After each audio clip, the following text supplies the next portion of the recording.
And we're at the Jeep Life Podcast live pre-show. Oh, there we go. Tighten it. Oh, I'm just gonna go around one more time.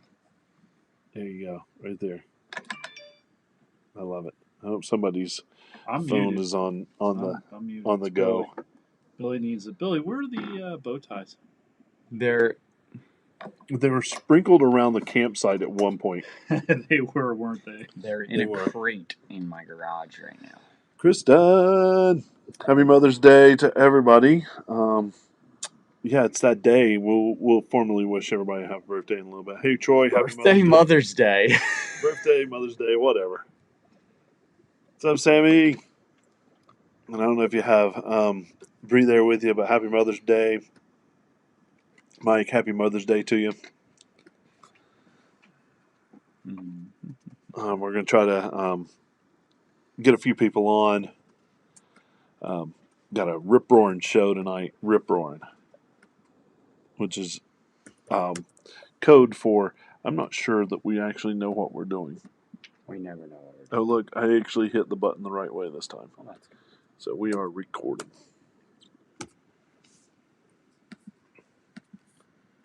I always look like a schmuck because I have no idea how to comment on the comments by typing. So it's I don't know. Sorry. I don't know what I'm doing. We just make it up as we go. Did you? What fasteners did they use on those EAG? Bolts. That's what I thought. Did did you have to drill any? No, they did do nut certs on the rear. You can just use bolts. So it's not so much the fact of you can't get you can't get into like 3 of the spots where they want to put bolts. So because of how the body is, how those the pinch seam comes together. There's the one in the top right. And it came with the nut certs? 2 at the bottom left, yeah. Do you know what size they were? They're 6, I think. I'll look it up. What's up, Dave? How we doing? Just use the tool. They won't go in. I have all that. If you have other nut certs, the knurled ones. I have nut certs at school, but I don't know if I have the right size. I gotta look. I mean, if you can find the knurled nut certs, they're a lot better than the ones that they give you, which are just the smooth-sided ones. Yeah. And the knurled hold on to the metal a lot better. That's all. And I think you do have to actually drill some holes. With the AG. Oh, no, with the AG? No. Did your inners work with those? I was using aftermarket. Inners? Yeah. That's what I mean. Yeah. I mean... They make inners. Yeah, I think we should get a set of inners. Just for front. I don't know. There we go. Wait a little bit. No, I have everything.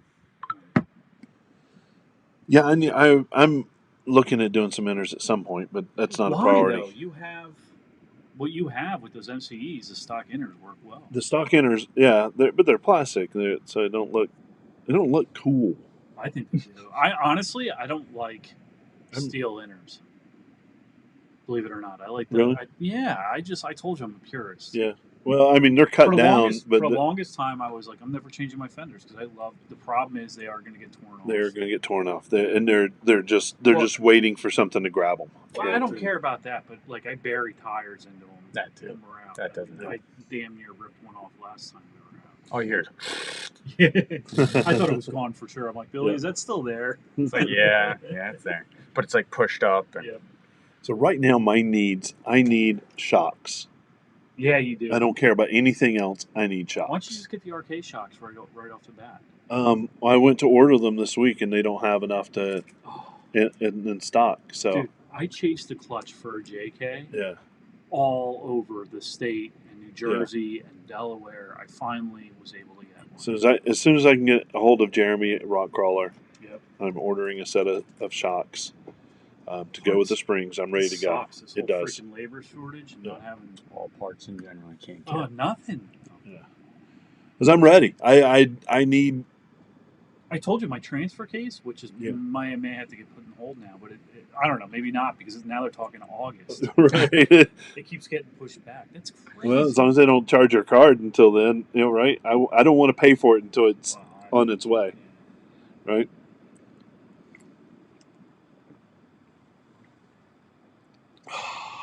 Yep. That's much needed. Oh my God. Much needed. That's an interesting comment. Ooh, Mike Gonzalez. Are you there? I know you are. Let's see. All right, let's so see. The only I other haven't. thing that vibration could be would be a dry shaft. But you haven't done anything to your drive shaft abnormally, have you? So when you work in a school, funny things happen. Well, you're right. You got some kids that might. Right? Yeah, they could have dropped it. If I'm not there 24/7. That's fair enough. I said you didn't knock a weight off. It's no weights off, but I'm worried about that joint in the front. So it was hanging down if somebody grabbed it or something like that or bumped it. Yeah. True. Oh wait, let's get us on the screen. I'm tired of looking at our logo. Although it's a beautiful logo and it's. We got to redo that background picture. I think I like it, but our Jeeps have. Who is that? You? I don't know what you're talking about. What the background picture? Which one? The Jersey one. Every one of our Jeeps has changed drastically since then. That's true. They have. We should probably change it. After the show tonight, let's head over and. Mine isn't running. Yeah. Oh. Well, we get a cardboard cutout of your Jeep. All right. So anybody with some printing ability, let's get a cardboard cutout. Well, we got to do like the distortion thing. So you'll hold the cardboard cut up close to the camera and then put all the Jeeps in the background so it looks right. Oh, that's right. We could do that. Yeah. So we can do it on like an 8x11 sheet of paper. You just got to make sure it's scaled right. That's right. I'm going to go back and say hi to a few people that we missed. I got Dave Gerard. How's it going, buddy? Good to see you. JC, Neil, how's it going, man? Is it this week you're moving, or have you already done that move? No, it's this week. It's this week. My mom's moving too. Who is she? Yeah. It seems to be. It's in the air. Everybody's moving. You're moving. My mom's moving. Neil's moving. This is our last show in Studio A. That is correct. This is actually Studio B. Oh, it is Studio B. You're right. So we're going to Studio C We're next. going to Studio C.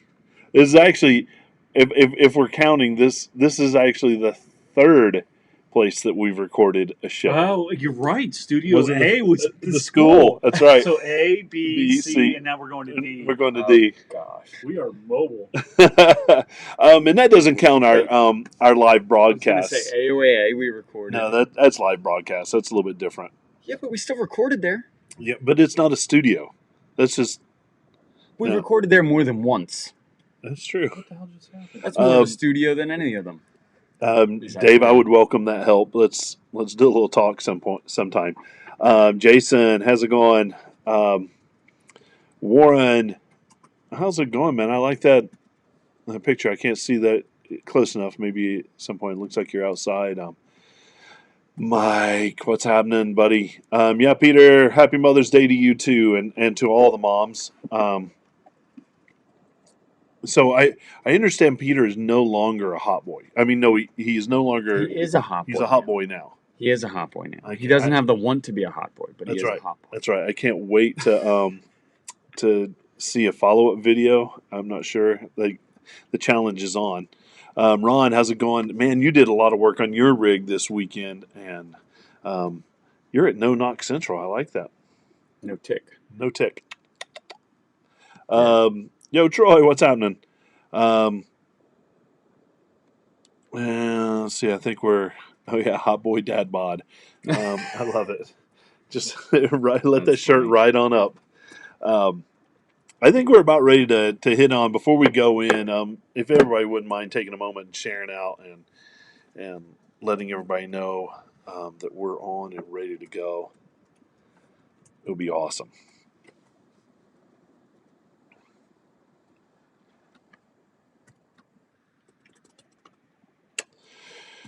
Excellent. Are we ready? Did I give enough people enough time to hit the share button and all that stuff? Oh, dude, done. I just noticed that shirt. That's awesome. It looks good. I like this shirt. That's a good one. Yeah, that's a great shirt. You got the three stars for Tennessee, and I miss Tennessee. Just anybody that any of the vendors out there that we promote content for, talk about. Anyone you feel like sending me shirts, have at it, because my Jeep shirts are all right. I need a new wardrobe. I was getting ready to say that's the only thing I wear. But PSA to all vendors: please send us shirts because our wardrobes are majorly lacking. Since we're spending money on most of your products, we don't have money for clothes. That's right. Well, I don't want to say that I wear a 4X, but I wear size 10. Just size 10. if it sleeps 6, I can wear it. XL as well. Yeah, large, XL. So yeah, I love it. Really, anything you send, we'll wear. Yeah, ever. I got to tell you before we hit the road. Someone from YouTube, OD Dark Lord, best damn Jeep podcast right here, and that guy's got some taste, and I like him a lot. Or gal, I don't know yet. I don't know. Heck yeah. But thanks for that. Also, let's do a huge shout out to our partners now. Yeah. Armorlight, an amazing floor system. Obviously, as always, we talk highly of their replacement aftermarket flooring system for the Jeep JL, JK, JT. TJ's coming. They're working on TJ. They have some awesome colors, textures, this, that, and the other thing. I'm not sure yet. I don't know what their plans are. The best part of a Cherokee. It would be the only thing I'll need together. But I did put in my red. You read drain plugs, man. They are awesome. They're fire. They're not the exact match for color, but who cares, man? I don't think you're going to be winning or losing any shows because of your red drain plugs. Don't matter, right? Red, yeah. So they're offering our listeners a 10% discount on any complete flooring system. That's Jeep Life Podcast 10. Also, another great partner that we work with a lot is Power Tank. Some of the highest grade airing up systems for the off-road market out there. Period. Yeah. High quality parts, and it's awesome to use. It's quick. It's beyond quick. So the Power Tank, they're offering a 15% discount on any complete package from Power Tank, and that's Jeep Life Pod 15. And by all means, that's worth every penny. Every penny. Yeah. The Master Blaster, man. That is awesome to blow the dust off of the dashboard after you've been out on trail, man. It's sweetness. And obviously, Pypes, as always. We were talking about Hot Boy earlier.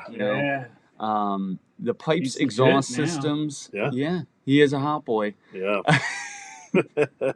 So the Pypes exhaust is offering free shipping on all of their Jeep exhausts with Jeep Life as their discount code right now. Yeah. The guy who subbed for you last week, Frank. Dude, he's getting a new set because his old set disintegrated. Oh. He got his Jeep back and it disintegrated, and so he ordered his set this week. That's awesome. Man, I love the way my Jeep sounds. Great sounding exhausts. When I go under it, an overpass or something, you just gotta lay into it. I lay into it a little bit because I get that reverb back. Oh man, that's what the rest of the world gets to hear when I'm around. When you had it in the shop Wednesday, it sounded good. It did. Yeah. And then, last but not least, treadlightly.org, which we have an awesome sign from Tread Lightly right now. They are an official partner of the Jeep Life podcast, and they are offering a 50% off of their $50 and $100 memberships.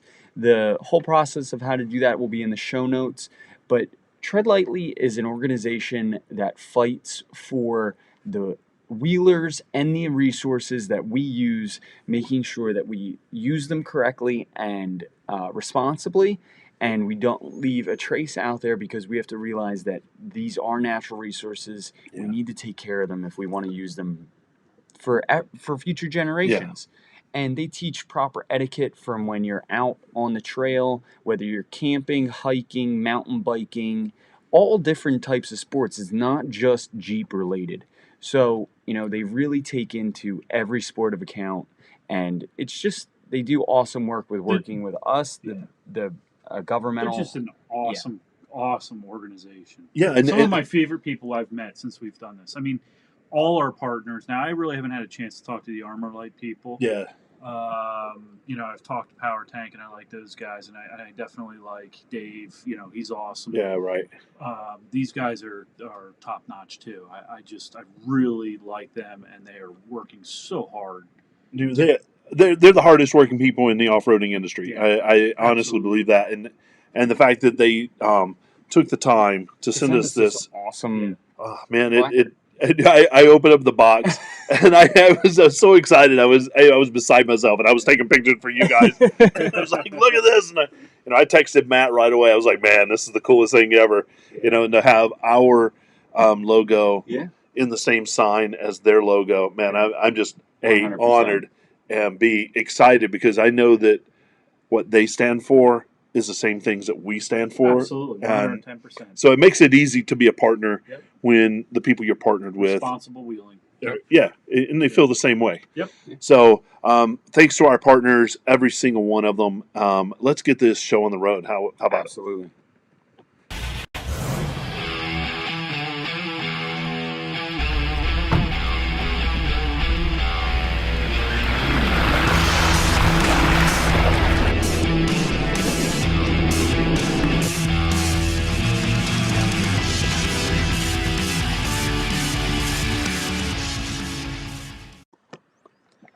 Hey, everybody, and welcome to the Jeep Life podcast. We're that podcast where we celebrate that Jeep life and everything that comes along with it, including, as you just saw in our introduction, mud flying everywhere.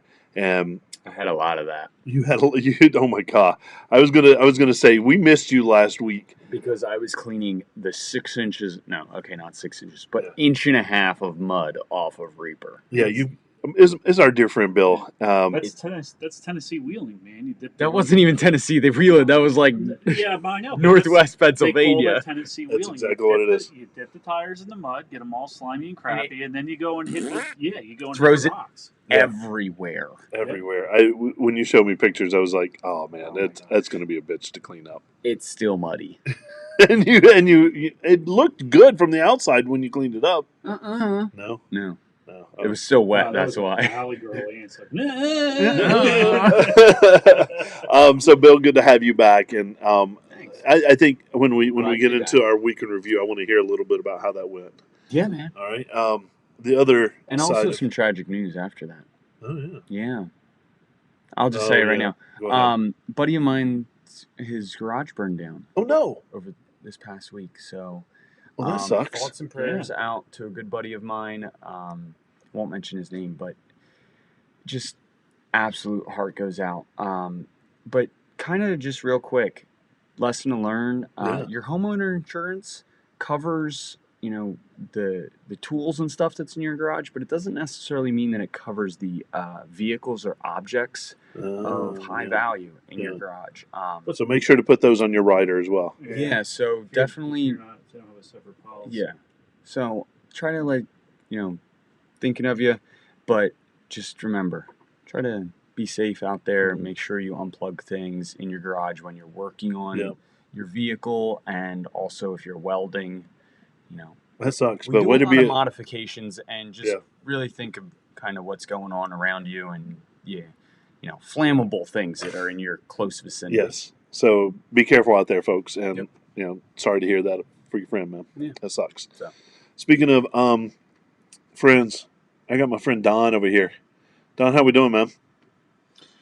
I know you're trying to figure out. So I'm talking to people. I know, right? Come back into the show here, buddy. Chasing vibrations on a JK is like the worst. They suck. They do.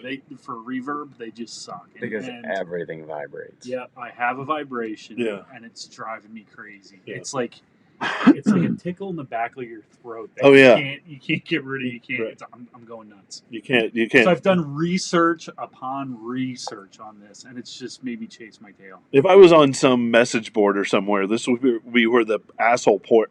Just turn up the radio. Yeah. that would be the. Yeah, definitely. That's what they would say, right? Yep. Just turn up the radio. Well, a lot of people have said to me, "Welcome to having a Jeep JK. Once you get those, either be prepared to spend a shitload of money or let it go, or cut a couple of lugs off of your rear tires. Well, You'll have a different kind of vibration. Flange. Ironically, matching Scott's. Oh, that's right. We took a look at that on Wednesday, right? Both of them are the same.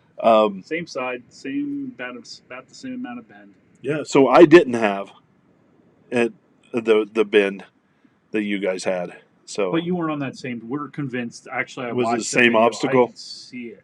Like not actually see the wheel bend, but I could see where Okay. You could see the tire deflection off the rock. Do you remember when we were out and we had to pivot off that one rock? Like Scott wanted to crawl it and it slid back down and then pivoted and then mine ended up like popping off of it. It was that same one, I'm sure of it. And like what did it do? Both of our axle flanges are bent. If you watch the wheels, like this. On the rear of the buggy, both of them do that. Yeah, well, it's like the wave. It but you don't have to drive fast enough in that thing to. No, but like 20 miles an hour, you can see it hardcore, and you're like, "Oh shit, that's really bent." So you were at an event last weekend. I was at my uncle's 40th birthday party. Oh, 40th birthday party, and so you took the buggy. Yeah, it's at this place called Hilltop Lodge, all right, and it's in Emporium, Pennsylvania. Okay. Which Emporium, Pennsylvania, like I used to live in Jim Thorpe. Yep. And that was like a small town. This is like ghost town. Okay. Not really. Small population of probably like 5. Right. But right. no. Awesome place, but it's an ATV motocross track. Okay. And they used to race AMA motocross racing championships there in the 70s. So my uncle has a lot of quads and dirt bikes and this and that, and all of his friends do too. So they decided to rent this place for the weekend, and we actually rented it previously with his bachelor party. And we went up for the whole weekend, and it's just riding and good fun and, safe, good fun. Right. On legal property, as shout out to Tread Lightly, using resources for what they're meant to be for. And so I took the buggy up and was just kind of seeing what I can get into, and the night before it rained and everything was muddy and puddly, and needless to say, Maxxis 40-inch Treps throw mud significantly. Oh yeah, everywhere without concern. Oh yeah, no. Oh, that's crazy. Yep. Yeah. Well, all right. Well, welcome back. I'm sorry we missed you last weekend, but Frank jumped in and I know. Shout out to Frank. Awesome guy and. Dude, last minute. I mean, like literally last minute. I'm sorry. That was my fault. I was like falling asleep at dinner. Fair enough. Would have been bad. We had a bet that it was Marie that said you couldn't leave the house. But it was not that. She was like, "Get the heck out of here." I call shenanigans. I was like sleeping. Don's like monkey butler. No. So Don, I got to see you Wednesday and do a little work on the Jeep. Yeah, man. I wish I could have helped you guys, but I've been swamped at work. It was interesting because it was I had my wheel speed sensor failure. Pooed out. Yeah, and I still don't know if it was the wheel speed sensor or the bearing unit. We just replaced the whole thing, and it's easier to do it that way. It's perfect. I'm gonna get it out in under 5 minutes, and I wanted to owe me a hoagie. He said he was going to give you a hoagie if you were able to get it out without breaking it. Yeah. So it was, we pulled out that and then rotated the tires, and I wanted us to argue on video about taking it apart doesn't count of getting it out. Shh. Because I know they're really easy to take apart. If you take the spindle knot off the back, the whole thing pops apart. And you can push it from the other side. Thanks, man. So There's my hoagie. Hey, if you do it under 5 minutes, it's still the bet. I just told you how to do it. So speaking of mud, every bolt in my front right was just corroded. I've never had 3 of them. And all 3 broke. When the first one broke, I'm like, you're good. I've never had more than 1 break. Yeah. And you go around, and usually if you wheel them and you put them underwater at some point, you're good for 1. Maybe 2. The second one might come out. I've had them come out hard, but nope. All 3 of them broke. All 3 of them. And my good friend Scott's like, that's 2. Just right? Out. That's 3. and it's only 3 bolts. So if we'd had a 4th one, I'm sure that would have broke too. We were lucky. Local dealer had them in stock. So we got them. We came back. You mean Home Depot? No, we got them from Mopar. Because that's what I did. Here's our hex head bolt. They are hex head. We had to use the slide hammer, Slide hammer. Yep. to pull it out. And so there's a couple ways to do it. You can use the slide hammer. Yep. Some people will use the power steering. They'll actually back the bolts out, and then you use the control arm and maybe a side to space it out. Yep. Push it out. I put the bolts back in. So I'll do that too. I'll tap them. You just put them in like a couple enough threads that you're not going to damage the thread. Yeah. And you just give it a nice little tap. Usually you want to put new bolts in because you usually lay out the heads and the bolts. And so with that, Scott and Lexi were doing some front-handed movements and really couldn't get it to move. And I did this backhanded thing, and every time I did, it moved a quarter of an inch every time. I usually draw when I take them backhand. I take them up real high so I could use my they were trying everything, and I came over and just did it. I mean, it's one of my favorite things to do. It's satisfying. Let me tell you, if you're doing a slide hammer action, it's fully. Somebody's they come apart when you hear it up the whole building. Yeah, because it's not quiet either, right? It's only less than 4 years old, so I didn't expect that much corrosion, and I avoid mud, as much as I can. But it was snow, salt. Yeah, true. You've here in the Northeast. You live in the Northeast. Yeah, that's true. So it's a little rough, but it was good to do that. And then we did a tire rotation. I did 5 tire rotation, much to Scott's chagrin. But my theory on this is I plan to actually go to 37s, my next set of tires. Mm-hmm. And so I might as well get as much life out of these tires as I possibly can. So we went to 5. Instead of rotating it 4 tires and leaving the spare as a new tire, I decided to rotate all 5 in. And are you going to rotate them more often? Probably. Okay. That's the only way that really works. Yeah, I haven't had them that long to do. Yeah, I'm saying like rotation, but rotate every 5,000 miles. Right. Yeah, even maybe a little bit sooner than that. Nah, it's probably going to be 5,000 miles. I don't have the time or the patience to do any more frequently than that. And besides, you want perfect wear, you rotate them every month. They're damn heavy. But it was good to do that, and Lexi got a kick out of using the slide hammer, and the impact gun, impact wrench. So she loved that, and that's all I've done. That's our week in review. Don's still replying and figuring out how to drive trade over there. I'm following up on some stuff here, some really important stuff. Yeah, well, Clark has a good question, so if anybody can throw him some knowledge. Alpine. Alpine. Get rid of the Uconnect. Alpine. The Uconnect sucks. Just straight up, it's not good. You know what? So I don't have an Alpine, but I put that JVC in. And I said before, like, it's not as seamless as the Alpine. Yeah. But the phone part of it, like, you can hear, like, nobody could hear me in the old Uconnect system, and it would constantly disconnect or reconnect. And I am going to get an Alpine though. Yeah, the Alpine still has like you need to like take their little module, go online, register it, get it keyed to your VIN. So it still interacts with everything. But I had to do that with I have one with the JVC too. Yeah, so that it's fine. I forget what the name of the company was, but I bought it separate because JVC doesn't sell it as a package. But there's still issues because like JVC works on a different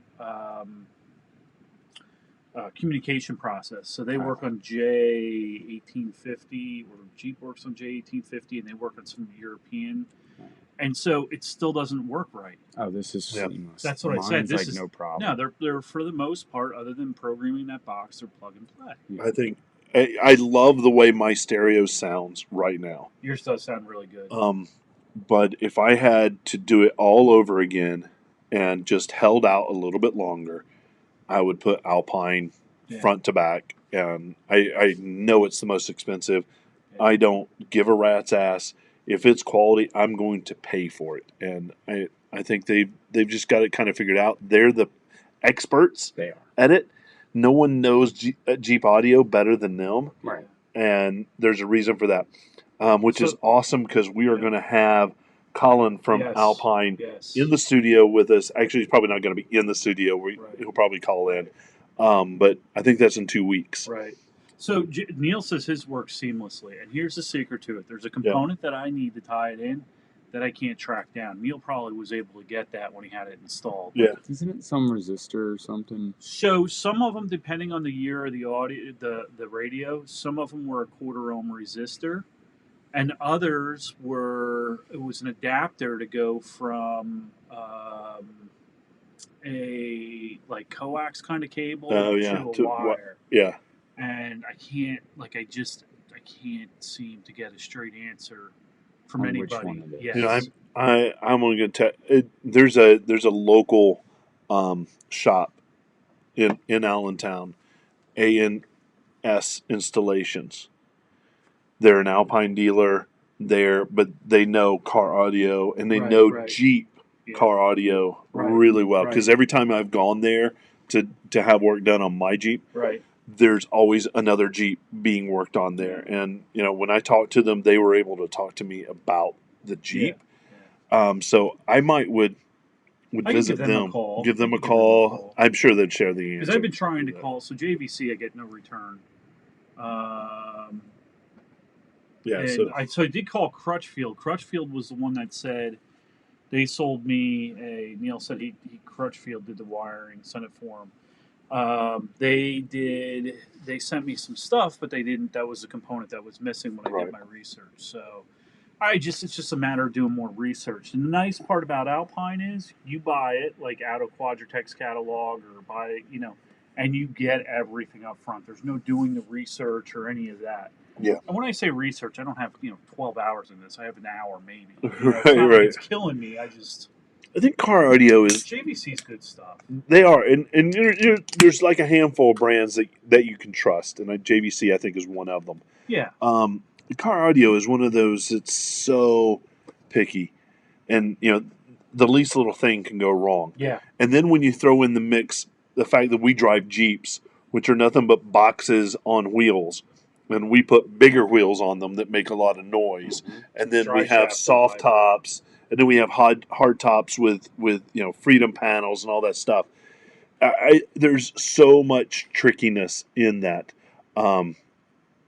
It's a thing, and I think Alpine's got it figured out as a turnkey solution. Well, and that's what I mean. Right? When I say seamless, like I know I can get that JVC to work the same as the Alpines and stuff. I just got to take a little bit of extra time. Yeah. But that time is worth something. It truly is. So I saved $150 on the JVC for a comparable unit. Yeah. But now you're having to go through some work with it. Huh? I said, did you really save? Right. You're right. Exactly. The first thing to do, and we'll say this 1,000 times over the life, and I think get rid of the Uconnect. Yeah. That's your first thing. Take a crowbar, throw it through the through the LCD of that thing, and just rip straight out. Right. No, I'm just kidding. Take the dash apart. Yeah. Take it out, but get rid of it. The main issue is just the Uconnect. That's the problem. That's the problem. Is the software and the Uconnect can't do anything about it. I haven't. I mean, they work and they do okay. Ish. But they're funky. Like I know on my old Jeep, I used to get that weird Bluetooth ring in the background. You know what I'm talking about? Yeah. I hate Uconnect. I've written articles about it. And this goes back. This goes back to 2004 when I was using the Uconnect. It's awful. Tell me more. So we're going to be out and about this year. Our goal this year, as a podcast, is to be involved with some events. Mm-hmm. And we got one next Saturday. We've got one next Saturday. We're going to be at New Jersey Jeep Invasion because that's actually happening. Yep. Jamie is from New Jersey Jeep Invasion is going to come on the show with us. We're going to be hanging out with a super awesome friend of the podcast, Miss Holly Fowler at AOAA. Yep. We're going to be at PA Jeeps. Yep. All Breed Show. Yeah. We're going to be active, and then right now our goal is to head to Tennessee and be there for the Great Smoky Mountain Jeep Invasion down there. Do they allow buggies at that one? You know, Yeah, I'm sure they do. I'm sure they do. I'm sure. It has a Jeep. First of all, it's Tennessee. I think you can drive anything on the road. It's true. As someone from Tennessee, I can attest to that. You can drive anything. All right. Anything you want. Oh, by the way, Emporium, PA, you can drive just about anything on the road. Can you? We saw like Can-Am 1000, like rock crawler. Side by side. At a certain latitude and longitude in PA. Yes. Nothing. No rules apply. Right. Literally, one just cruising down the road like 90 miles an hour. So, Bill, tell us about some of the Saturday, events. We have, nationally, we have the Jeep Go Topless Day put on by Extreme Terrain. Yeah.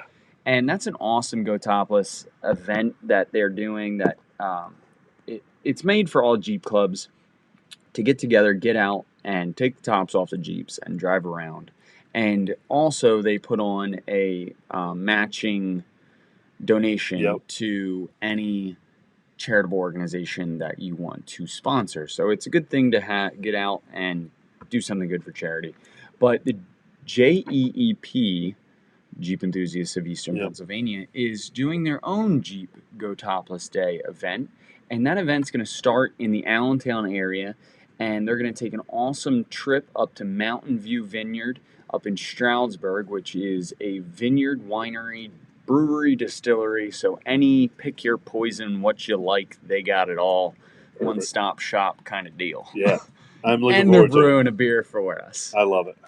Yeah, that beer. I've been waiting 2 years to have this beer. I know. It's been in the making. Yeah, it has been. And not literally in the making for 2 years because I think that would go stale or bad or something. Right.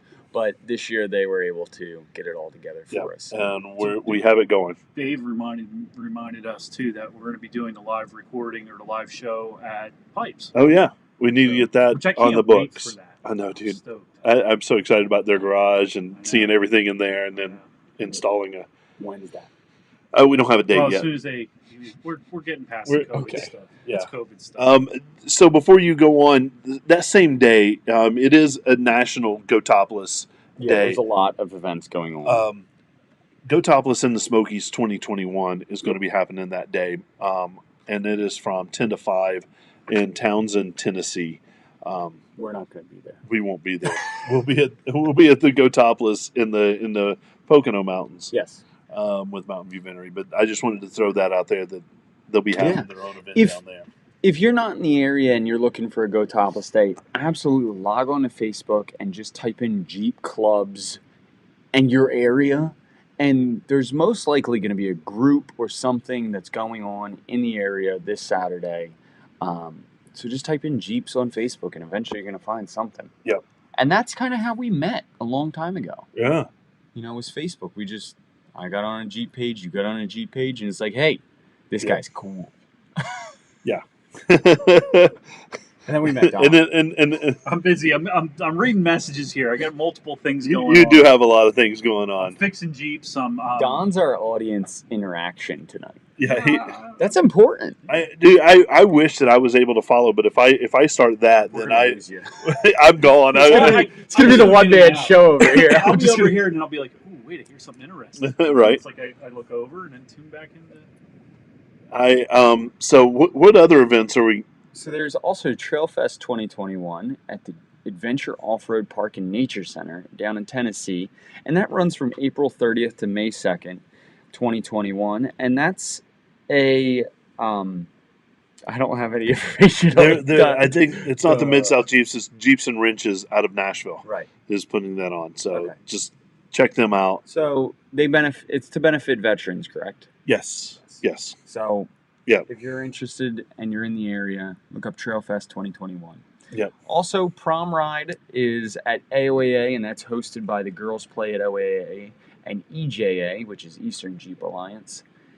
And that is on August 28th, and that is a fundraiser for the Shamokin School District to get prom dresses, lightly used prom dresses, for the Shamokin School District because, there's some families that are a little underprivileged up there, and it makes the world to these girls that receive these prom dresses. Man, coal country. I mean, anywhere I don't have to say a state, but coal country is very depressed.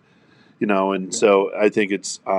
And they're good. doing a lot in the area. Yeah. Don't get me wrong, the area is coming back up and it's Well, yeah. they did that Shamokin, the one street that they did like a revitalization Right. program on, where you can take the ATVs off the trail and go hit the. That place is hopping now. Yeah. It is incredible Yeah. there. That was, last time when I drove through, I'm like, oh, we should head down there, but it was, it really Yeah, is cool. we do need So to take a day and go there. So, I mean, Can we drive a Jeep down that trail and then get it off?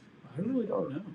Or is it? We might know somebody that would be able to answer that question for us. Yes. Yeah. So maybe we can answer that question on the podcast, and it would be a cool thing to just. But anyway, don't please don't mistake our wanting to help Shamokin School District with I'm not going to Shamokin because it's a really cool place to be. The people are great up there. Yeah. I mean that's the area my family's originally from. And, and their AutoZone always has Jeep parts. Always.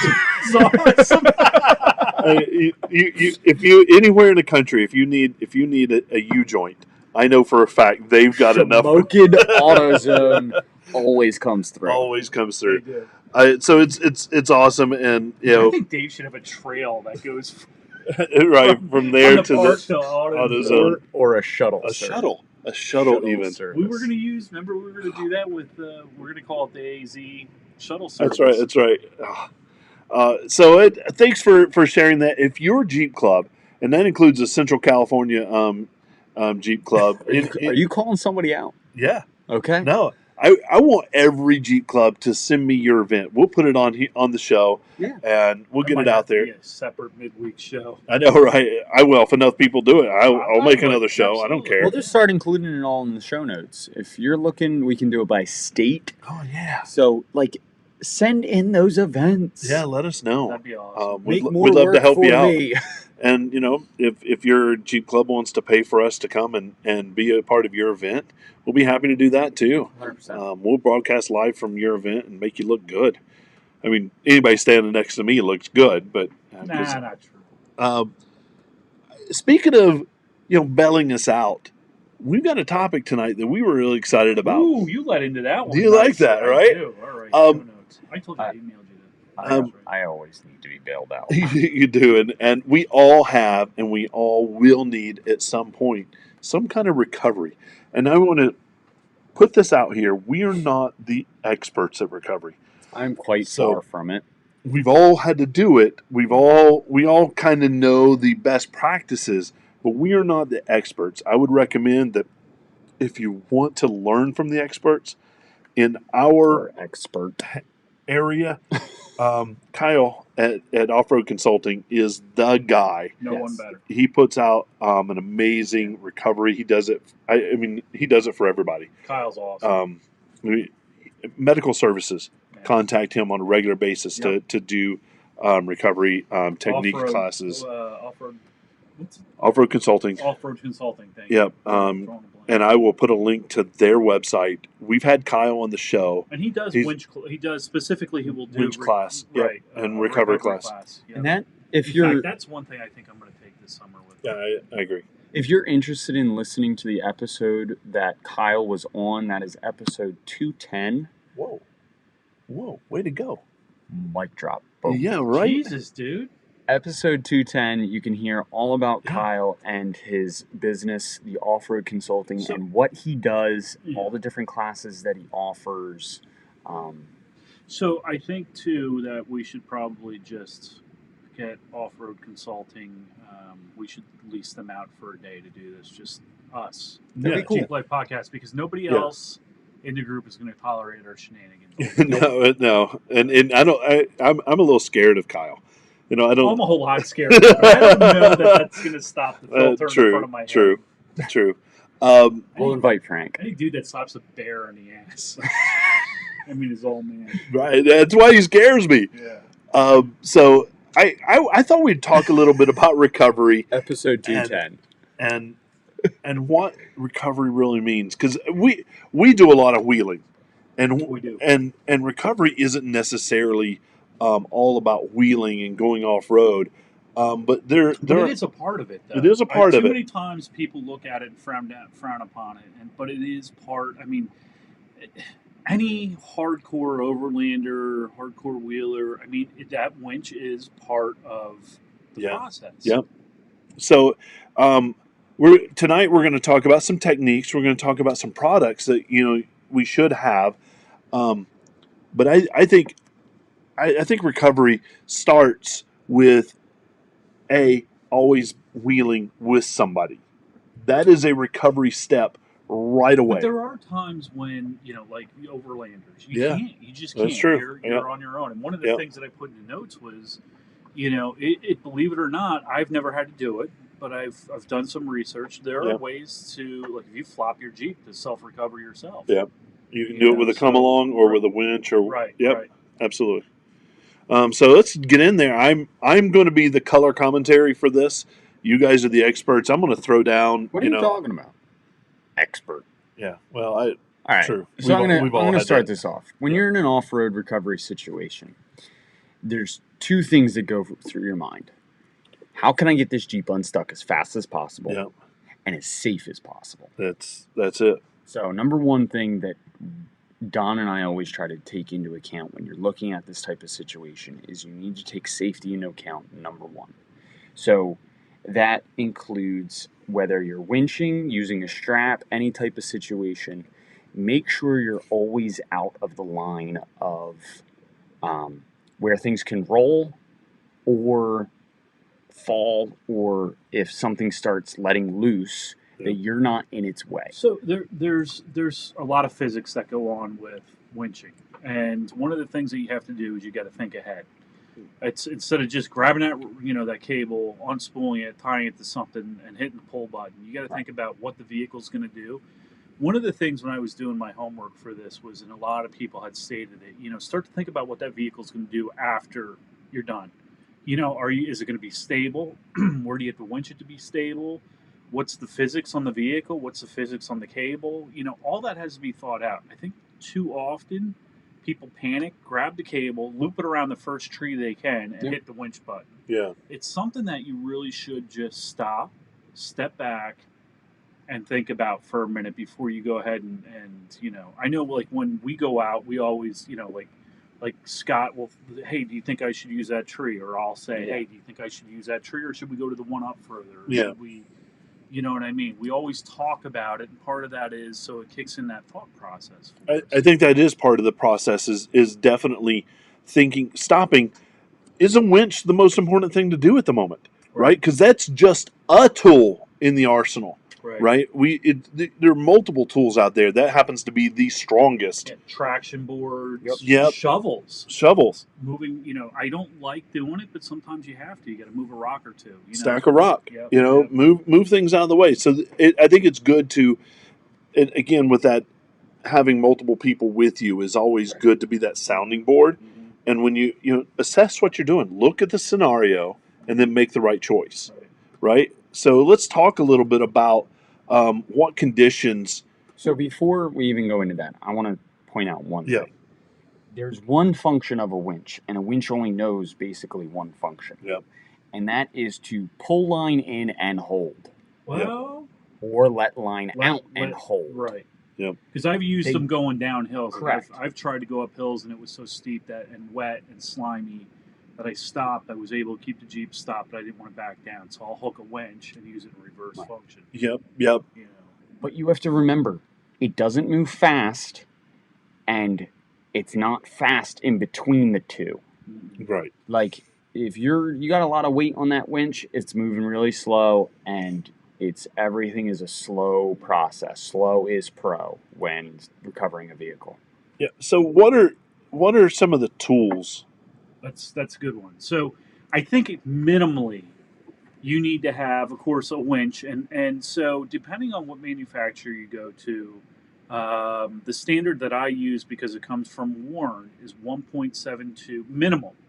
You can go over, but minimum is 1.72 times the weight of the vehicle. Right, and we're all driving heavier Jeeps. I mean, if you're driving a JK or a JL, or they're heavy. Right. So, like, I have an 8,000-pound winch. I am right at that number, and mine is ultra light. I've got no power windows, no hard top, no, it's a Dana 30 in the front, no Under Armour on it. Like, I didn't do any of that to keep it light. Under Armour, you must be cold.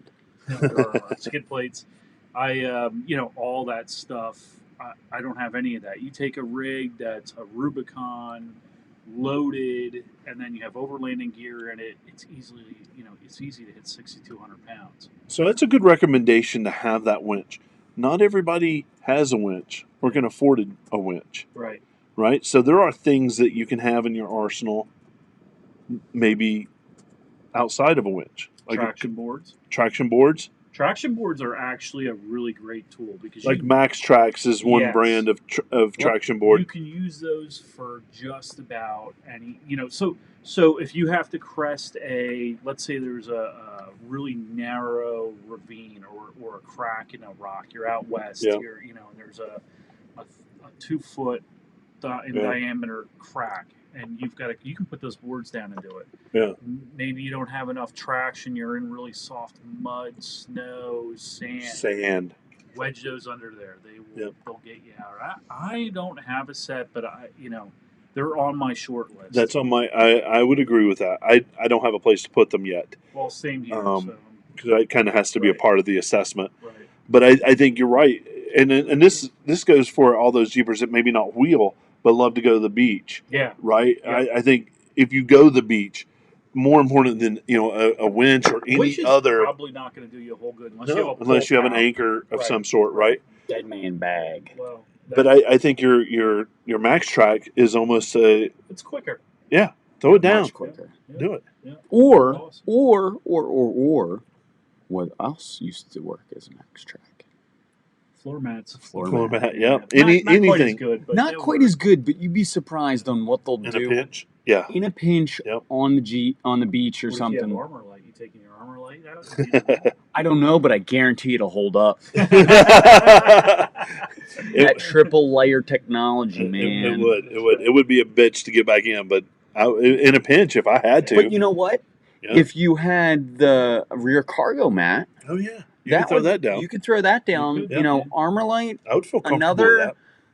Another pro tip from Armorlight. we're gonna put that in their advertising. Traction mat / floor mat. Yeah, that's it. Rear cargo area. So if you do have a winch, some things that you should have additionally with that winch, you need recovery points on the vehicle. Yeah. And I'd recommend, if you can, not doing hooks. Hooks are open. Hooks are dangerous. Right. So let's talk a little about that open versus closed. Right. Because even, I've got a rear tow hook.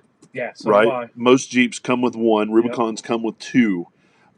That's not optimum. No. Because it does have that open area. Right. So if some kind of slack got in the line, right, that could work its way off pretty easily. Yep. Same thing with the ones on the factory stock front bumpers on the older ones. They had that hook, curved hook. So bad. Absolutely available to you as a last resort. Yes. If that's what you have to use, you just have to be aware of it. Right. Tree savers. So what happens is, what a tree saver is used for is just what the name implies.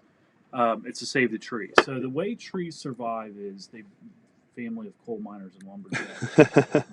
The way they get their moisture up to the top of the tree is under the bark.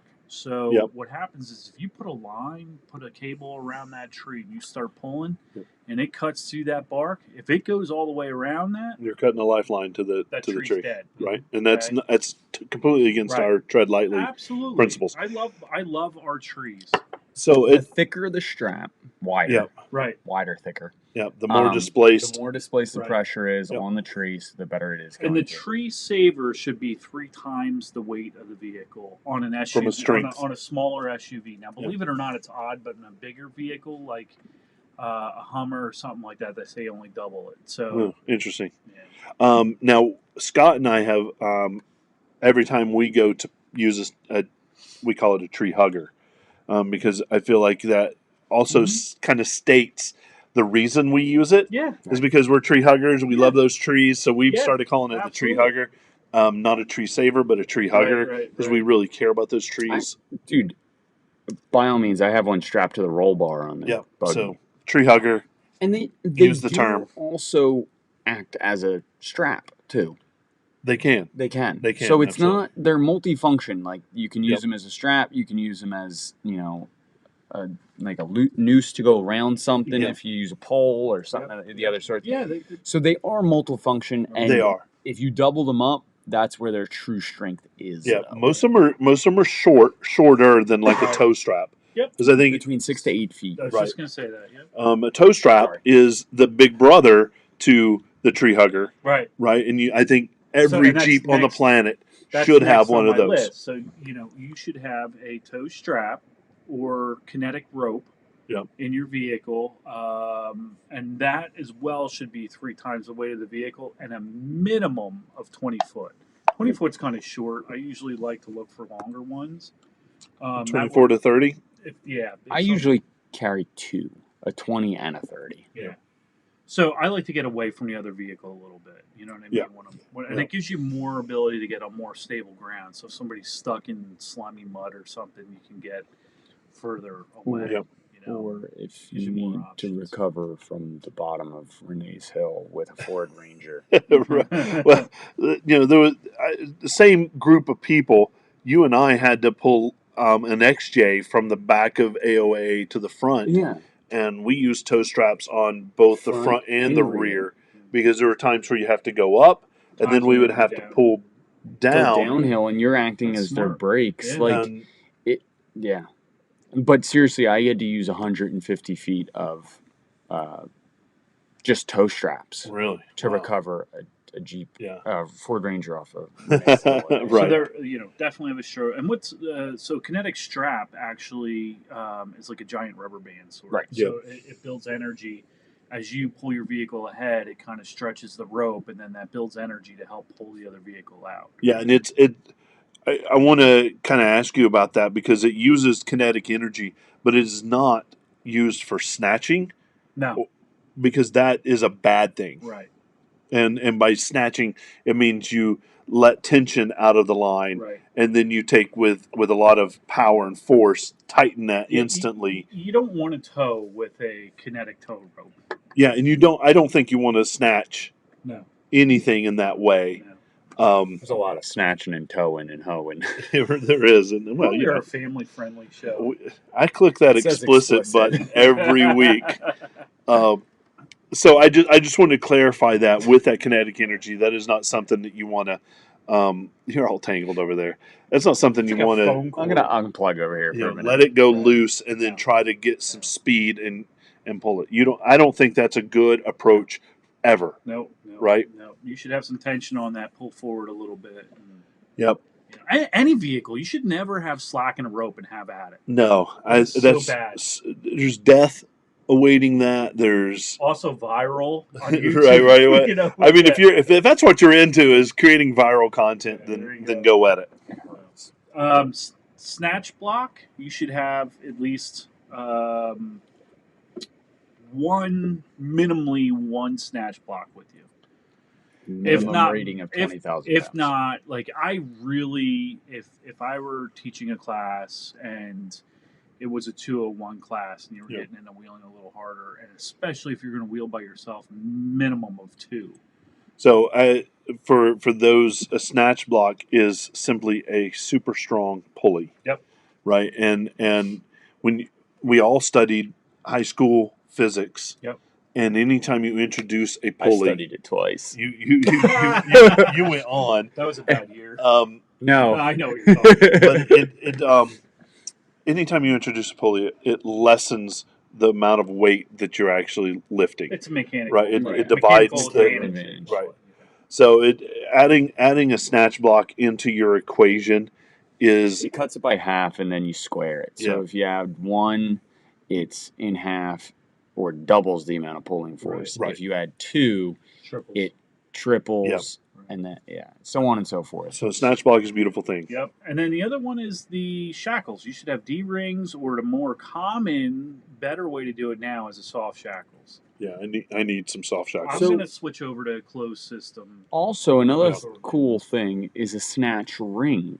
Yes, which works well with synthetic line. Yeah, so they're designed to be used with synthetic line, and it's basically What is it, Billy? Tell me. It's a glorified ring. Is it made of metal or is it made of nylon? They are made out of metal. What kind of metal, Billy? hard. Right. Strong. So no, seriously, explain to me So what this. basically, it is. If you look at the cross section, it looks like a U. Okay. And so what happens is it's a ring that the synthetic line will go up and in and back around, and use a soft shackle on the inside of the ring. And since the soft shackle and the smooth metal of the inside, it causes a pulley effect. Right. And normally there's no abrasion then no either. abrasion, no friction. Nice. There's usually little tabs that help like kind of guide the rope as you're using it. But it works into that whole closed system. Right. What you're trying to achieve when you're off-roading and recovering an off-road vehicle is a closed system. So if the system's closed, there's no chance of anything coming apart. Yeah, I was going to recovery, operation. So that's why soft shackles are great. Yep. I was going to actually let's talk about open versus closed. It's a perfect opportunity. Yeah. So an open system in recovery is what used to be kind of the standard, right? You had your steel cable with a big hook that had maybe a little flap in it too, but that's really open because that flap had no tensile strength to it whatsoever, no matter how hot. 30-pound rating. Right, at least you might have a 20,000 pound hook, right? But that little metal flap. Right. So if it pivoted onto that, it was coming off. It was coming off. Right. Or any kind of hook. To boot, let's talk about this because you really don't. You could do a closed system on a cable, but most of them are on rope. The problem with the open system is you get a big metal hook on a cable. Yeah. And there's a boatload of energy. I think the only heavy, and more heavy. The only argument is the durability of the cable. That is the only legitimate argument anymore to have. To have one. I mean, I put a cable on this one, but knowing full well that at some point I was going to put a rope. So that leads to what is a closed system, and a closed system is any recovery point that isn't a hook related or any open flap. Or anything, we're talking a soft shackle, something that's secured. Even a D shackle or whatever the D rings are called. That's a closed system because it isn't a hook. I have a Smittybilt closed shackle on the front of my synthetic line. Yep, Factor 55 makes a ton of closed system. However, their hook. Their ultra hook is pretty cool. If you use their actual the hook side of it, you remove a pin inside the actual body of it, and you remove the pin and place it in front of the little flapper. It keeps it from opening at all. There is a gazillion pounds of force that will not open that. Right. So it's a hybrid. Yep. But in that same hook, there's actually closed holes. That you can use for closed or open, whichever you need for speed or. Well, I think I convert mine. I think I'm going to do the thimble like you have. Simple, easy, small. Yeah, it's super smart. Yeah. I would, there's the major brands out there for recovery. Have all that that closed system. Factor 55 Warren. My Smittybilt. My winch is a Smittybilt. I've got a synthetic line, and I've got that Smittybilt. Speaking of synthetic lines, if I were to choose one right now I know there's probably better ones on the market, but dollar for dollar, I think Quadratec's synthetic line is probably the best. It's a great line. I'm serious. It's a really good line. I was out with Scott. I can vouch. It is. I'm pretty sure that's what's on the front of mine. Like I'm sure there are better ones out there, but you're paying 3 times as much. For It is a true Dyneema rope. Yeah. So there's Dyneema and Chineema, as they call it. But so it's a true Dyneema rope. The fibers are actually, from where they make it, Czechoslovakia or something like that. And I've seen the results. It holds 22,000 pounds. Yep. Like guaranteed 6 pulls on the 5 pulls on the 6th full pull. That's when it breaks. Yep. Regular, the Chineema, it breaks after like 2 pulls. No, and that's another thing that sorry. No, go ahead. I want to bring up. Winch lines are only good for so many full pulls. Is that true? Yes. Yeah. So Like how many? they say 5. Really? 5 max pulls on that line. The 6th one, it'll snap. Guaranteed. Interesting. I'm keeping Now, a cable. I think, What? but I'm I think, keeping a cable. No, even cable. But yeah. a cable, that number can't be that low. It's like it stretches out and tensions it so much that it becomes so brittle. We're gonna have to look this up. No, I totally believe you. It's blowing my mind, but I want to know which is the longest because that's gonna weigh into what I buy. Yeah. So I think to that point, max Totally makes pull sense. max pull is That's- different than what we did with Scott pulling up Right. on Trail 35. Right. We had to pull Pulls are line. one thing. He wasn't pulling a full 22,000 pounds. No, 10. Right. Oh, 10 of the winch. So No, you're talking about 10. He's talking about 10 spools, like, right? In No, other words, No, full length of the rope. No, I'm talking full max load. full max load. Yeah. So 10,000 pounds So if you only max pull load. 5,000 pounds, you can double that number. You can double it, triple Yeah. it, quadruple it. Because with that, Scott's still on the gas. It's not a full Right. vertical You pull. break the fiber so Right. much at a full pull that full pull. But like there was a time when I was actually full locked down on rock Right. and had to be pulled But off. still, That's a full pull. So this is new, so I probably will go home tonight and see what. Like, I'm curious how many more. You Sorry can that you're not going to pull. sleep Yeah. tonight. No, I won't. Right. I think it's important that Call me you sick to research work that. tomorrow. Recovery gear is not something you should skimp out on. No. Eh. Let's talk about that a little bit, because my recovery kit is the Quadratech recovery kit, and it's $100 for the kit. Relatively inexpensive compared to like the Factor 55 or the Warren full kit, but I feel good about the contents that are in that bag. Right, I'm not necessarily going to Joe Schmo's over here in the parking lot Tractor over Supply here, Street. Tractor Yeah. Supply, and getting Whatever. Yeah, I Whatever. think Billy's got a point. Chinini, what do you call it? Chinema. Chinema. You got to watch for really crappy stuff. If But then you got to take a Yeah. look at how often and how hard am I going to use it. So if you're not a guy that's wheeling like we wheel pretty hard, we use our equipment a lot. But maybe you're that guy that goes out once a year and maybe you just get a little hung up on something. So another thing to realize is most of the time we're not lifting our Jeeps in a direct upward fashion. right. So you always have that some type of rolling advantage going up a hill or something. Unless your tires are truly locked in, you're not pulling a full 10,000 pounds. But then looking at this analytically, in a lot of situations, your life depends on this gear. So you've got to weigh that, Right. decide. And also another thing is you're not going to hit that full 10,000 pounds until you're submerged in mud. So Yeah, if you're locked in, life lessons, stay out of the mud. Yeah, 100%. I think Dave asked a good question about conditioning that synthetic line.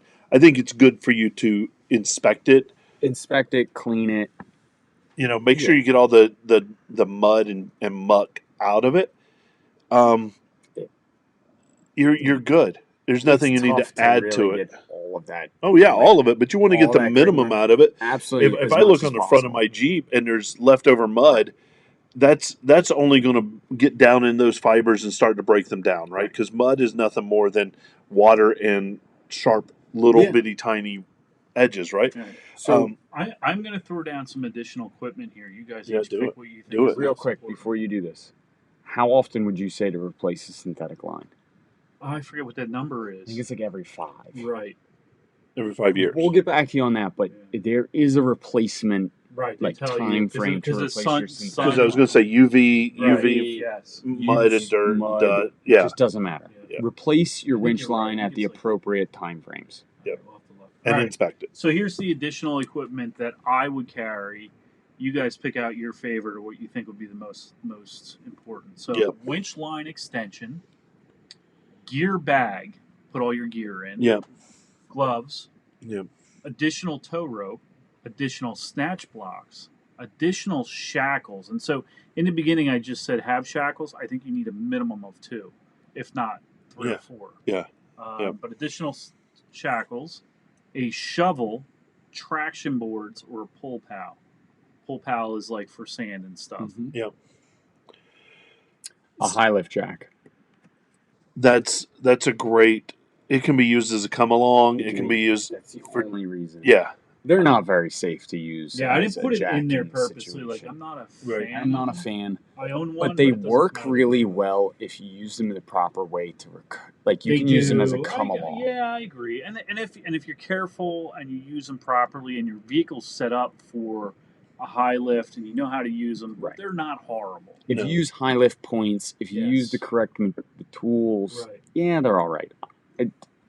I don't I have mine. can't- I don't have mine on my Jeep anymore. People have seen Yeah. pictures of high lift jacks in my garage, and I cannot talk to this whatsoever because I've used 2 high lifts to lift Right. the rear end of the buggy to use to fix the suspension. That was why he was overhauling the shocks. No jack stands. No. Right. So just don't listen to anything I do. But Did you know I Yeah. took a life insurance policy out in Billy? that's so smart. It's gonna pay out. one day. I think your list is exactly right. I would What would be your most? What do you think? Which one would you, if you could only add one of those items? I need max tracks. Okay. I think that's what I Yeah. need in my group that I don't have right now. Okay. Because I have that worn bag as my bag. I have the Quadratech kit, which is a tree hugger, a tow strap. Yep. I think mine's 25 foot. I've got a single. But you're always out with me. That's Or Scott. another point. I have my snatch block. Mhm. I don't have two, but that's I'm a out good with point. people Right. that do. Right. Right. It's a good I've got 4 shackles. Right. In my thing. I don't have any synthetic shackles. I need some of those. Yeah. There's a fun fact about Billy. Billy always comes way over prepared Way for over- everything. Because you know you're going to need it. Except for tools. Tools consist of a big hammer and an adjustable pliers. Because you know what? Big hammer and adjustable pliers, you can take apart a Wins motor all with. the time. Yeah. All right. Fair enough. I think I got one thing I'm itching at the bit for right now that nobody's mentioned. so. Here I'm going to go ahead and mention it. Go ahead. A first aid kit. Oh, first aid kit, absolutely. A small first You aid can kit. do a lot of things with ferns in the woods. No, I'm not talking about that. I'm talking about like a pair of tweezers. Yeah. Because you know what? Neil knows Metal- pliers. Those metal. Metal splinters Yeah. suck. They hurt. Yeah. I'm just teasing. So still you know still what? I want cables. everybody to know Steel out cable. there. If you're using steel cable, you're going to get a metal splinter. You got gloves some on, point. it goes through It the goes gloves. through the All right, gloves. man. So Yeah. So gloves is one that wasn't in your list. no, it is. No, it is. Was it? gloves and Yeah. The additional Gear bag, equipment. gloves. Yeah. Yep. So first aid kit, I'm gonna throw it out there. Put it in your recovery kit. It's always there. 100%. Do not use a tow ball for any sort of recovery. I don't care It's a how tow ball. you know. for Oh, when you- yeah, the hitch you The mean on a hitch. truck. Oh, Yeah. no, don't. the ball. Yeah. Using the Do ball. not. Do not. No. Because Bad. the shear forces, you might tow a trailer with it. That's a But definite the- open system right The there. sheer forces from those balls, I've seen them rip off. And Stuff slides off of them. I mean, they're Go through windshields. Do So not. while we're talking about things not to do, here's another one, another big mistake everybody makes. Never do side pulls. So that means taking your winch out at like a 45-degree angle. Yeah. For one, the forces on that. right, aren't good. No. So, bumpers aren't set up to, withstand a side force like that. Two, it won't Axles. spool correctly back on the drum. You'll Yep. jam up the drum. If you need to do a side pull, use snatch blocks. Yep. If you need to go to this tree over here, then go to that tree over there with your actual Yes. snatch block, Yeah, right? so Someone you straight take ahead. a tree saver, and then you put it around the tree. Yep. And you put your snatch block on there, run your cable through the snatch block, and then run it. Yeah, use the angles. Don't. Never cross the line. So never, ever, ever, synthetic or not, step over or near that line. In fact, have a good idea of if that line breaks in the direction I'm pulling it, where's that line going, and then give it a good 8 feet to either side if you can. Yep. 6-8 feet. A metal line under 10,000 pounds of pressure will cut you in half. And it'll go in 160 degrees. Right. There is no direction that you're safe except for behind the Jeep. Right. Which brings me up to another tip: when you're using metal line, put your windshield up, or put your hood up over the windshield so the driver is safe in the vehicle. Okay. Acts as a deflection tool. Definitely want to use some kind of dampening tool. Yep. So even if you don't have a dampener, I didn't put that on here, and I should have. Yeah. But even if you don't have a dampener, you can throw blanket, towels, jackets. I've never owned a dampener. I usually throw my jackets over top of them. And that's not going to 100% No. make it completely safe, but it helps drop that line straight down versus minimizes the risk. Yeah, going in multiple directions. Yeah. My dampener actually lives over my back seat headrest, and so it literally is the back seat right cover on mine. I saw that. So another tip: pull out as much cable or rope as you can, because the lower, every time you add a wrap to it, you lose 10% efficiency on the winch. So but a single wrap is the most amount of pulling force you're going to achieve on the drum. But what's the minimum, Billy? What do they say? 5? Oh no, layer. Sorry. First layer, you're going to achieve the highest amount of pulling capacity on the winch. Personally, I wouldn't leave no less than 10 wraps, full wraps on that drum. They say you can go down to 5. Most ropes should, if you get a good quality rope, they're marked, so you know when you're getting to the end of that. Some of them have like a thicker red, like piece of rope or cable that goes around. Right. But yeah, I would no less than 10. Yeah, you want to pull that rope out. So if you only need a little bit of a tug, you got to be careful. Like if only coming out 6 or 7 feet, you're putting that winch under a lot of strain. But if you go out, 60 feet and you have an 80-foot rope on it, that winch isn't working as hard. Yeah. I'm going to look at my notes to see what I had. No, I think we've hit just about everything. Yeah. Another tip, real quick. If you're winching, put your hood up. He did say that especially with a steel cable, you definitely want to do that, and you want to use the remote inside the cab. Let the driver use the remote. Like sometimes Scott and I will, like if I'm outside, he'll give me his remote if I can see what's going on better. You know what I mean? But you want to make sure you're not in the direct line of the vehicle or the vehicle. Yep. One of the great benefits of when you're choosing a winch, maybe think about a wireless remote system. Yep. They work on Bluetooth, and they say they're 33 feet away is the operational range of a Bluetooth system. But I can say that I've used a winch that was sitting at one end of a parking lot, and I was about 150 yards away, and I was still able to actuate the winch. Interesting. In a direct line, right. Granted. Interesting. Yeah. No interference. No obstructions. But I was 150 feet away from a winch and still actuating it. So I think it's important to think about that, the winch system that you're going to use, what kind of brand you're going to use, how you care for the line, what recovery equipment / bag are you going to use, and again, this is not something you skimp out on. No, I think it's important to do that. Do your research, do your homework. Don't just listen to Joe Blow. And organize. So here's another tip, and this is coming from me. Oh yeah. I think the tip you're going to say is hugely important to me. Drives me nuts. Yep. So you're out, somebody's stuck, they're stuck on a hill or whatever. It becomes an emergency situation. You're like, hey, where's your recovery gear? It's beneath it's beneath the cooler, and get your equipment out, get it ready, make sure you have everything ready. When I wheel, my stuff comes out of that back compartment under my cooler, goes in my driver's floor. Yeah. My rear driver floor behind the driver's seat. Yeah.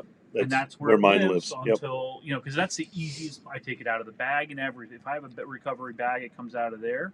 Yeah. so that if there's an emergency, somebody can just open that door and grab it and go. Yeah.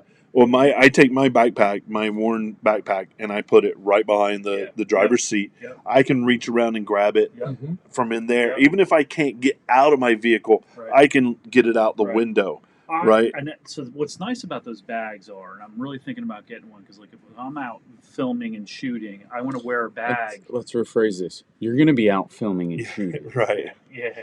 Yeah. So you can wear the bag. I can wear the bag. Put your bag on, and then if we have an emergency, it's ready to go. I like that with those worn backpacks. Yeah. Another thing that I use is Factor 55's straps. They're like Velcro straps. Oh yeah, and I mount my toe straps right on my roll bars. Yeah, that's not a bad idea. Which, granted, I have a buggy and it's a little more accessible. Open, right? But even on like a TJ you can use these straps to just mount your toe strap. Just Velcro. They rip off. And you're golden. So I put 2 straps under my seats, 1 strap up on the roll bar, and I hang my soft shackles from one of the bars. So I think it's awesome that we kind of covered this recovery topic tonight. It's a matter of not if, but when. Or how many times in a day. Don't let your ego say, I'm not going to pull a line. I'm not going to say in the beginning. It's part of wheeling. It's part of it. It's part of everything. So recovery is a part of it. Yeah. And sometimes you equipment bolted to the Jeep. Why you can learn it. Use it. Yeah, exactly. You've spent the money on it. Yeah. Use it when needed. Yeah. And you know what? Don't be afraid. And sometimes it's practice. Sometimes you need to practice using it. Yeah. Right. So if you're we got stuck with Scott and we ended up pulling line multiple times. Yeah. It was just good practice for us to be able to do that and to talk through it. Last time that I had Alias out, we pulled line. Yeah. I got turtle a little bit. There was no getting it off, and it is what it is. Do it. Little tug. Yeah, do it. Not ashamed. No, do it. Do it. Get it out there and do it. Get ashamed when a Jeep gets stuck out there overnight on its side, or then you have something to. Think about this though. How much force do you think was actually on that winch to pull you off? Hardly anything. We bumped it and it pulled it right off. Right. It literally pulled it. It was hung up on the gas tank skid that got squashed in between the frame rails. I love it. So real quick, if you want to find us, go to linktree.com. Or no, not linktree.com. Sorry. Link. I tried to do it quick. .ee/jeeplife podcast. Yep. Just go there. You'll find everything. Yep. Everything is there. Bye. I love it. Bill wants to talk for more, and then all of a sudden he's done. Yeah. I'm out. We got another video coming out next week or so for Patreon. We'll have some stuff coming out for YouTube. I know Frank released one, and we're going to take one of them from Patreon and release it to YouTube shortly. Yep. And I got some more video coming soon. Frank and I are doing full walk around on Reaper. Nice. We're going to start working on getting full walk arounds of Big Red, Kylo, Alias. Yeah, it's one of the things I want to do. And I think, I'm going to talk to you guys, but I think we're going to do a drive-in review. So I think people that'll let us, we will meet them up at AOA. We're going to drive the rig in the street, talk to them about what it is. We'll wheel it, do a review on it. That'd be fun. I think that'd be fun. I think I got our first candidate lined up for June 19th. I love it. So, for please, we don't like to beg, but if you like the content you have. Oh, wait, wrong thing. Sorry. That too. We need t-shirts and patronage. Yeah, if you like the content, man, feel free to go to Patreon and support us. We love it. You guys are awesome. The sweatshirt's getting a little washed out the elbows. It's getting a little so thin there. I need a new one. For Bill, Don, and myself, here's a big Jeep wave to you, everybody. Have a good night.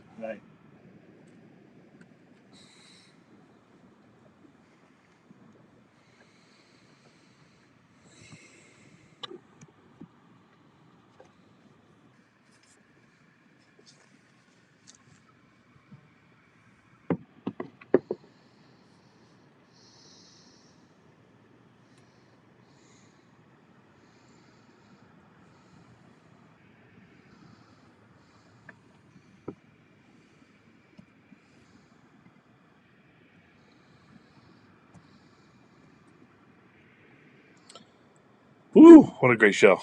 That was a long one. It was long, but I love recovery. I love doing it. I love talking about it. I don't. What? Because it usually means I broke something. I was going to say it's usually you're the one being recovered. I haven't rolled it yet, so we're good. It's Yet. Don't. I haven't seen any of us on the trail where we were in a predicament where I was worried about it. Yeah. We have a lot further to go. I mean, I haven't been out with you and Reaper or. He can say that I was about an inch away from rolling Reaper. Yeah, there was. I saw that video. Literally, it was like you could see the tire start lifting as I went forward. Yeah, that was the very end of the third circuit or the third trail you did. Yeah. But yeah, I love. I don't think it's. I love pulling line. I used to. I think when I first started, I was a little intimidated by it. Yeah. And I felt like I wasn't doing my job if I had to be recovered. I think that's a lot of people feel like that. Yeah. That's not the deal. No, and to be honest with you, there are times where I look back in my career and I'd say, you know what, I would have. It's Monkey Butler. That's awesome. It is. I wish I'd have pulled line to feel a little safer. Yeah. Yep. You know, and even when I'm covering an obstacle, pulling a little line to start that obstacle. You know. Anyway. Thanks everybody for listening. I appreciate it. It was fun as always. You guys are the best. Yeah. I just looked down at the beer. There's a damn monkey on the beer. But he's in a spacesuit. That's even better. I know, monkey in a spacesuit. Monkey Butler. Monkey Butler in a spacesuit laying in a hammock on the beach. More antics to come. Thanks everybody for hanging out with us. Have a good night. We'll see you soon.